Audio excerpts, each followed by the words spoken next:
আমার মতো তোমাদের কি সেম অবস্থা? আমার কেন জানি সন্ধ্যা হলেই মনের ভিতরে শুধু খাবার খাবার করে, যত টাইপের স্ট্রিট ফুড গুলো আছে সবকিছুই খেতে মন চায়। আর আমার যেহেতু খেতে মন চেয়েছে, আমি যেহেতু আমার মনের বিরুদ্ধে কোনো কিছু করি না, তাই একদম সোজা চলে গিয়েছিলাম তালতলা মার্কেটে। আর অবশ্যই তোমরা বলতে পারো, আপু কি শুধু তালতলা মার্কেটেই যাও? হ্যাঁ, কারণ বাসার পাশে একদম স্ট্রিট ফুড খাওয়ার জন্য তালতলা মার্কেটই হচ্ছে বেস্ট। সো কথা না বাড়িয়ে চলো ব্লগটা শুরু করা যাক। আমি যতই চিন্তা করি আমি হচ্ছে আজকে বাসার বাইরে যাব না, আজকে আমি বাইরের খাবার খাবো না, কারণ আমাকে হচ্ছে একটু ডায়েট করতে হবে। কিন্তু আমার মন তো মানে না, কি আর করার বলো।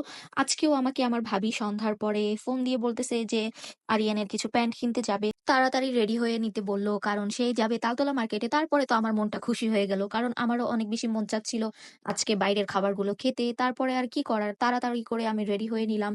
তারপরে আমি আর ভাবি সোজা চলে আসলাম তালতলা মার্কেটে। ফার্স্টেই এসে হচ্ছে ফুটের ওপর থেকে আরিয়ানের জন্য প্যান্ট কিনে নিলাম, ও যেহেতু বাসায় রেগুলার যে প্যান্টগুলো পরবে সেগুলো কিনে নিলাম। তারপরে আমরা চলে গেলাম চাউমিনের দোকানে, কারণ হচ্ছে এখন আমাদের কিছু খাওয়া দাওয়া করতে হবে, যেহেতু সন্ধ্যা হয়ে গিয়েছে, সন্ধ্যার নাস্তা তো খেতেই হবে তাই না।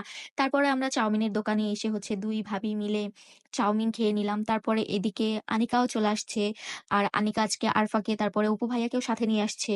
আর এই কালারফুল লাইট বেলুনগুলা দেখো, এগুলো দেখে তো আমার নিতে মন চাচ্ছিল, আর আরফাও কিন্তু এই বেলুনগুলোর দিকে তাকিয়েছিল।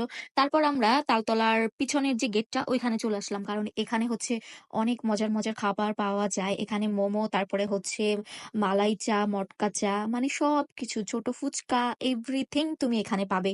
এখানে যে কত টাইপের খাবার আছে হিসাব করলেও শেষ হবে না। তারপরে এখানে এসে ভাবি আর আনিকা মিলে হচ্ছে ওরা মোমো খেয়ে নিল। আমার যেহেতু মোমোটা পছন্দ না, তারপরে আমি মোমোটা খাইনি।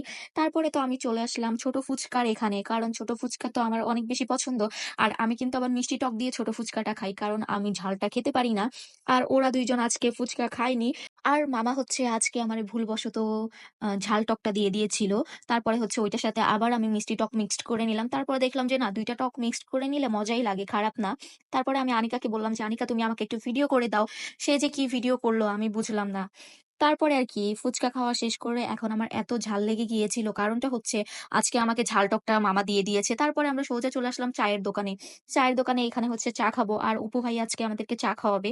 আর এখানে আসতেই দেখি একটা ভাইয়ার মাথার এত লম্বা লম্বা চুল, এটা দেখে তো আমার অনেক আফসোস লাগতেছিল যে এই ভাইয়ার মাথার চুলের একটা ভাগ যদি আমার মাথায় হতো তাহলেও তো কত ভালো হতো।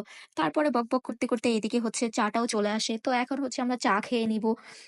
আর আজকে আমরা খেয়েছিলাম হচ্ছে চকলেট চা, বাট এটা কোন ধরনের চকলেট চা বুঝলাম না।